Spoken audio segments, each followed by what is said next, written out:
જય સિયારામ ખેડૂત મિત્રો, આજે 20 તારીખ છે 11મા મહિનાની, અને આપણે હું વિનંતી કરું કે મારો આ બગીચો છે, પોતાની જ વાડી છે, જેને ફૂડિયા ફાર્મ તરીકે પ્રખ્યાત છે.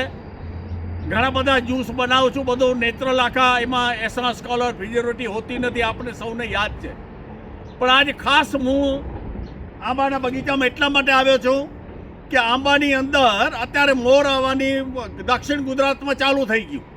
હમણાં થોડા દિવસમાં એ મોર આવશે, 25% મોર આવી જાય ત્યારે તમે દૂધ ગોળનો તમે પ્રયોગ કરજો. દૂધ, ગોળ, ગોબર, ગૌમૂત્ર અને છાણાની રાખ, આ પ્રકારે મારા વિડીયો તમે જોયા છે. ફરીથી વાતચીત કરી લઉં તો 15 લીટરના પંપમાં માત્ર 250 ગ્રામ ગાયનું, દેશી ગાયનું તાજું દૂધ, 100 ગ્રામ ગોળ અને 250 ગ્રામ પોદરો તાજો દેશી ગાયનો, ગોબર, અને આમાં 250 ગ્રામ તમારે એની અંદર તમારે ગૌમૂત્ર નાખી દેવાનું.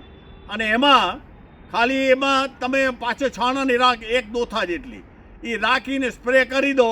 અને પછી જુઓ તમારા આંબાની મોરને તમારે કેટલી રીતે સારી રીતે એકદમ પ્રફુલ્લિત રીતે બારે આવશે, અને સારી રીતે. અને 2 થી 3 છંટકાવ તમે એની અંદર ઉપર કરજો. આ કચ્છની અંદર તો હજી મોર મોડો આવશે, પણ દક્ષિણ ગુજરાતની અંદર, દક્ષિણ ભારતમાં અત્યારે મોર હમણાં સમય આવેલો, એના બધા આવશે. આ પ્રકારે તમે એને વિનંતી કરશો. ને એ મધ્યો જે આવે છે, મધ્યાનો ખાસ મુદ્દો છે. મધ્યાનો રોગને એટલી બધી તકલીફ છે કે આંબાના મોર આવી ગયા અને પછી નાની નાની કેરી થાય ત્યારે મધ્યો ચાલુ થઈ જાય. એ મધ્યાના રોગ માટે ખેડૂતો રાત દિવસ મહેનત કરે છે. પણ એક સામાન્ય વસ્તુ છે મધ્યો, એટલે હું તમને એક પપડો માપ દઈ દઉં.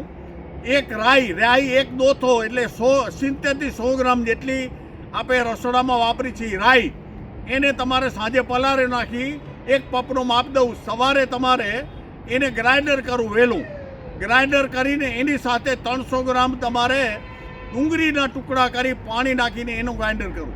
એ 2 ભેગા કરવાના. એની સાથે તમારે 300 ગ્રામ તાજો પોદરો ગાયનો, દેશી ગોબર, તો 300 ગ્રામ ગૌમૂત્ર નાખજો. 300 ગ્રામ ખાટી છાશ તાંબાના વાસણમાં રાખેલી, આ 300 ગ્રામ તમે એની અંદર નાખી દો. પછી તમે એની અંદર 1 દોતો છાણાની રાખ આટલું નાખીને સ્પ્રે કરો.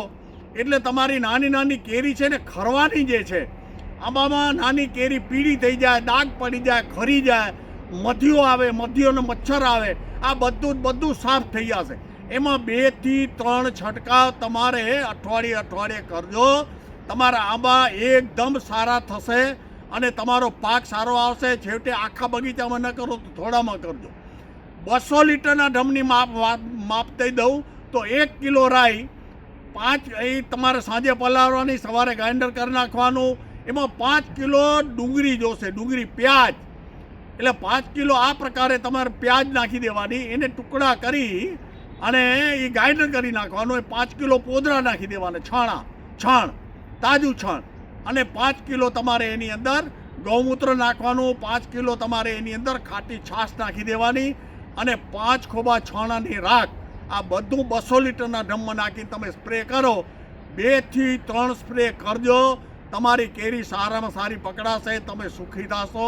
હું વેલજીભાઈ ભુડિયા કચ્છથી બોલું છું. મારા મોબાઈલ નંબર છે 94 26 99 11 12. ફરીથી બોલું તો 9426 99 11112. તમે 3 થી 6 મને ફોન કરી શકો. જય સિયારામ ખેડૂત મિત્રો, આપ સુખી થાવ, દુનિયાને સુખી કરી. જય સિયારામ.